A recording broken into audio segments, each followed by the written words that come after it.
Hello friends, నమస్కారం. నా పేరు సురేష్. మాది నిర్మల్ జిల్లా లక్ష్మణచంద మండల్, కామన్పల్లి, తెలంగాణ. నేను గత సంవత్సరం కరిష్మా సోయాబీన్ వేశాను. అది ఎల్లో మొజాయిక్ అనే వైరస్ వ్యాధి వచ్చి పంట మొత్తం నాశనం అయిపోయింది. సో ఈ సంవత్సరము గాయత్రి అనే వెరైటీస్ని ఈ సంవత్సరము నేను వేశాను ఒక ఎకరం భూమిలో.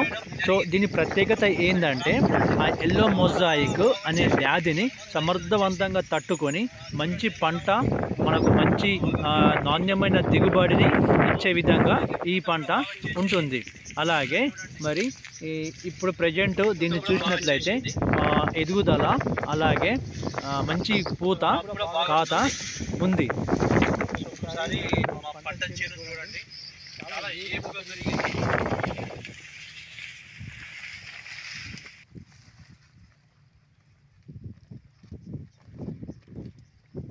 చాలా మ్యాక్సిమం ఒక 4 ఫీట్ల వరకు అయితే పెరిగింది.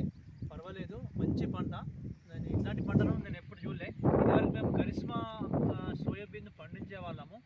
అది అంత దానికి పోయిన సంవత్సరం ఏమైందంటే ఎల్లో మొజాయిక్ అనే డిసీజ్ వచ్చేసి, శిలీంధ్ర రోగం వచ్చేసి అది మొత్తం కంప్లీట్గా మాకు నష్టపరిచింది. సో దానికంటే ఇది చాలా బెటర్ అనిపిస్తుంది.